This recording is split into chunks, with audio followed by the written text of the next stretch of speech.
حضرت علی علیہ السلام نے فرمایا، جھوٹ بول کر جینے سے اچھا ہے تم سچ بول کر ہار جاؤ۔ کوشش کرو کہ تم دنیا میں رہو، دنیا تم میں نہ رہے، کیونکہ کشتی جب تک پانی میں رہتی ہے خوب تیرتی ہے، لیکن جب پانی کشتی میں آ جائے تو وہ ڈوب جاتی ہے۔ کبھی اپنی زبان سے کسی کے عیب بیان نہ کرو، کیونکہ عیب تم میں بھی ہے اور زبان لوگوں کی بھی ہے۔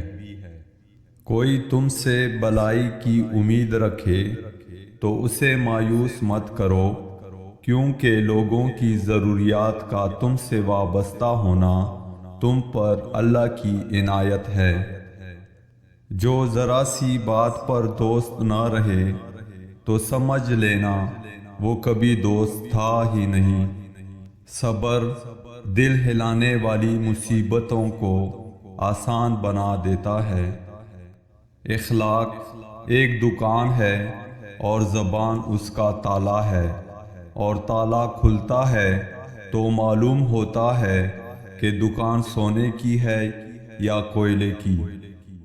اپنے بہترین وقت کو نماز میں وقف کرو، کیونکہ تمہارے سب کام تمہاری نماز کے بعد ہی قبول ہوں گے۔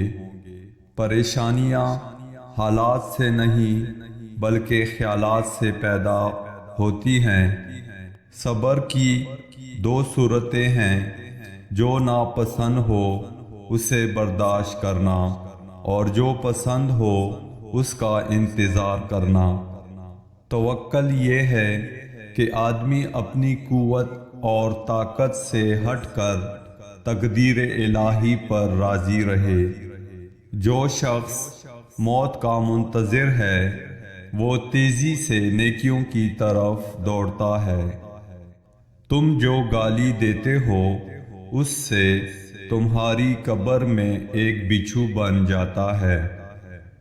جو حق سے منہ موڑتا ہے تباہ ہو جاتا ہے۔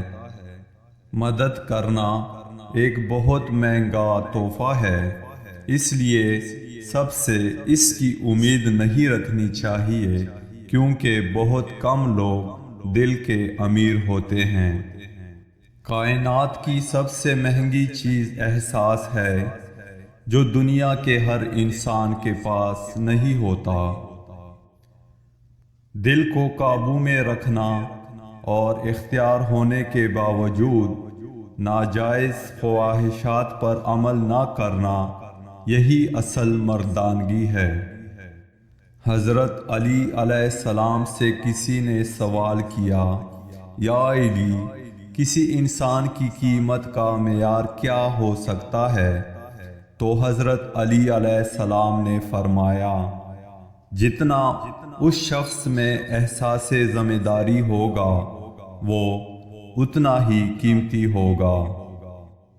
جب حق پر رہتے ہوئے تمہاری مخالفت حد سے بڑھنے لگے تو سمجھ لو اللہ تمہیں کوئی مقام دینے والا ہے۔ علم تمہیں راہ دکھاتا ہے اور عمل تمہیں مقصد تک پہنچا دیتا ہے۔ جو فضول خرچی پر فخر کرتا ہے وہ مفلس ہو کر ذلیل ہوتا ہے۔ ایک زمانہ ایسا بھی آئے گا کہ لوگ اپنے رب کو بھول جائیں گے۔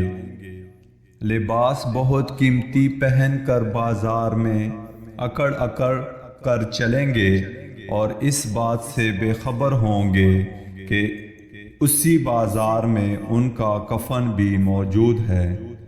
مجھے جنت سے زیادہ نماز عزیز ہے، کیونکہ جنت میری رضا ہے اور نماز میرے رب کی رضا ہے۔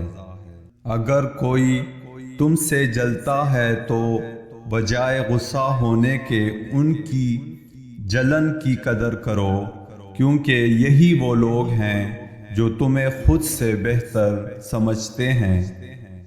عقل مند وہ ہے جو اپنی زبان کو غیبت سے بچائے، اور مومن وہ ہے جس کا دل شک سے پاک ہو۔ اپنی سوچوں کو پانی کے قطروں سے زیادہ شفاف رکھو، کیونکہ جس طرح قطروں سے دریا بنتا ہے اسی طرح سوچوں سے ایمان بنتا ہے۔